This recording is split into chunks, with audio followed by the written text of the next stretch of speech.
Bienvenue à notre discussion d'aujourd'hui. On aborde un sujet assez fin, la ligne entre persévérer puis s'entêter. Ah oui, une ligne mince, des fois floue, mais c'est crucial. Oui, ça peut faire toute la différence entre réussir un projet ou aller droit dans le mur. C'est ça. Les deux, ça part d'une volonté de continuer, là, malgré les obstacles. Mais l'approche face à la réalité, elle, diverge complètement. Tout à fait. On va explorer ça aujourd'hui en s'appuyant sur un texte qui analyse ça sous différents angles, philo, psycho, social, même historique. Hmm. Notre but, c'est de comprendre c'est quand au juste que la détermination arrête d'être une qualité pour devenir un problème. Excellent objectif. Commençons peut-être par définir les deux. La persévérance, c'est quoi au juste? Bonne idée. La persévérance, c'est avancer, mais en gardant les yeux ouverts, non? En restant lucide. Exactement. C'est une force, mais une force intelligente. On poursuit un but, mais on reste connecté à ce qui se passe. On est prêt à ajuster le plan. C'est un effort, raisonné, flexible. Ça me fait penser à Victor Hugo qui disait quelque chose comme la persévérance, c'est un devoir de l'intelligence. Il y a cette notion d'apprendre en chemin. Tout à fait. C'est ça. C'est l'intelligence qui travaille face à l'adversité. Pas juste foncer. Puis l'entêtement, alors, c'est l'inverse. D'une certaine façon, oui. C'est comme un aveuglement volontaire. On continue, même si tout montre que ça marche pas ou que ça va mal finir. C'est rigide comme approche. Très rigide. C'est un refus de voir la réalité, une fermeture. Souvent, en dessous de ça, il y a de l'orgueil ou la peur La peur de quoi? de perdre la face.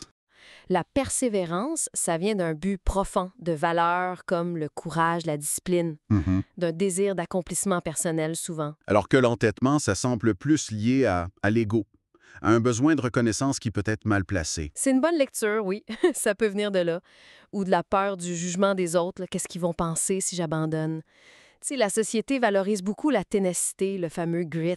Ah oui, c'est vrai ça. On nous dit tout le temps « lâche pas », exactement. Puis ça peut brouiller les lignes. On peut finir par glorifier l'acharnement, même quand c'est pas la bonne chose à faire. La pression sociale est forte. Donnons des exemples pour que ça soit plus clair. Pour la persévérance, on pense souvent à Thomas Edison. Oui, c'est un classique. Mais ce qui est important avec Edison, c'est pas juste qu'il a essayé longtemps. C'est comment il a essayé. C'est-à-dire? Mais il disait avoir trouvé 10 000 façons qui ne fonctionnent pas. Il répétait pas la même chose. Chaque essai qui marchait pas, c'était une information. Il l'apprenait, il adaptait sa méthode. C'est ça, la persévérance intelligente. Il était ouvert à l'échec comme source d'infos, finalement. Précisément. Puis pour l'entêtement, un exemple historique... Napoléon à Waterloo, peut-être? Ah, excellent exemple. Malgré tous les signes que la situation était mauvaise, l'épuisement de ses troupes, les conseils de ses généraux, Il est continué. il s'est obstiné, oui. Son ambition, son refus d'imaginer la défaite l'ont aveuglé. Et ça a mené à un sacrifice terrible et inutile. Ça montre comment l'ego peut coûter cher. Fait que, comment on fait la différence dans notre vie de tous les jours ou au travail? Quels sont les signes? Pour la persévérance, regarde s'il y a une réévaluation régulière de la situation. Est-ce que la personne écoute les critiques constructives? Est-ce qu'elle adapte sa stratégie? Si les objectifs sont clairs, mais qu'on accepte de devoir peut-être ajuster le chemin pour y arriver. C'est ça. Et si la motivation de fond est solide, liée à quelque chose d'important pour la personne? Et pour l'entêtement, ce serait plutôt... Le contraire. Refuser les faits, les conseils. Oui. Le déni des erreurs aussi. Une grosse préoccupation pour le regard des autres, la peur d'avoir l'air faible. Et surtout, répéter les mêmes actions qui, clairement, ne donnent pas de résultat. C'est comme foncer dans un mur en espérant qu'il finisse par céder. Exactement. Il y a une rigidité mentale, une fermeture au feedback. La question clé, c'est est-ce que j'apprends et je m'adapte ou est-ce que je fais juste pousser plus fort dans la même direction sans réfléchir? Donc, pour résumer simplement, persévérer, c'est avancer, les yeux ouverts. S'entêter, c'est continuer, mais les yeux fermés. C'est une très bonne synthèse. Et c'est une distinction vraiment, vraiment importante aujourd'hui.